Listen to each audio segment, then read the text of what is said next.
new year. Welcome back.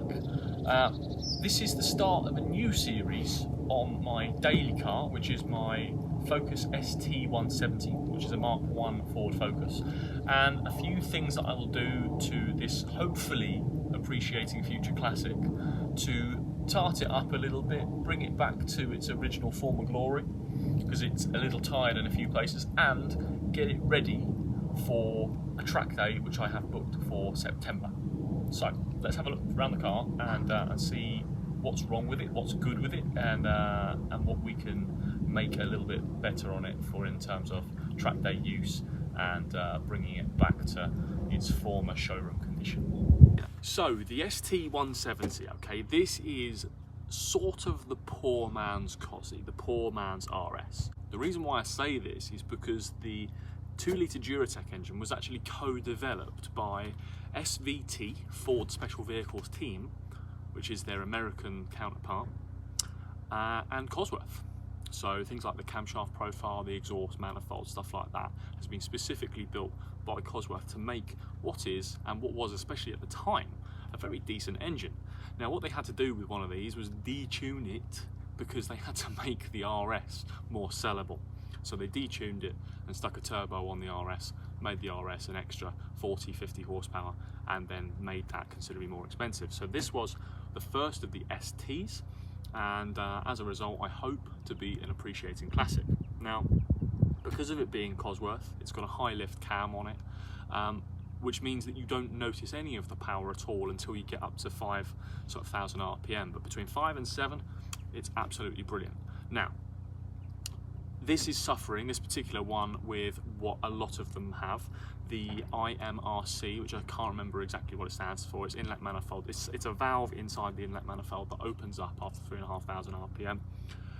That is intermittently sticky on this, which is causing an engine management light. So we will have an episode in the near future where I will fix that. Also, it has a rattling exhaust, which is a centre box. I can get a new one from Piper, but I will initially take the thing off and just rattle it and shake it about and see if the rattle cures itself if anything falls out. Also, the brakes are a little bit tired, so prior to a track day, this will have EBC discs and pads going on it, most likely, or at least maybe OEM discs and EBC yellow stuff pads. And finally, the steering rack has a little knock in it. Nothing particularly major. I've gone round the whole of the underside of the car and it is very tight otherwise. So prior to September, this will have a new exhaust centre section most likely. I will polish up the headlights. I've already given them a go over that. They're starting to yellow a little bit. I'll put new discs and pads on the front and the rear. I will fix the engine management light with hopefully what is to be a permanent fix. I will change the tyres for most likely Michelin Pilot Sport 4s, and I will do a few little tidbits around the car on the inside as well, just to bring it back to what is more of a showroom condition, because it's otherwise a very clean car, but there are a few things that let it down. For example, the gear shift gaiter and handbrake gaiter have a leather suede combination, black, blue, they've got an ST sound. I don't like that sort of thing. I'll put it back to factory and I'll give the engine bay a nice clean round, and I'll just fix all of the little things, and this hopefully will go to be, you know, one of the best examples.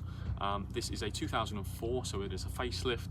It's got 129,000 miles on it and a good service history on it. So for 1,300 quid, I think I did pretty well.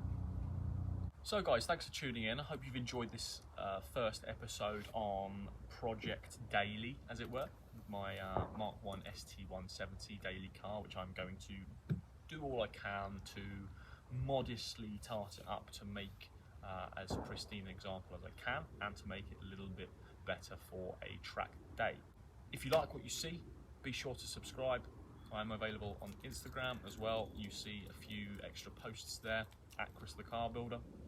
If you'd like merch, for example, the Chris the Car Builder tax disc sticker, they are available as well. Just DM me at Chris the Car Builder on Instagram. Anyway guys, I hope you've enjoyed, and I'll catch you on the next one.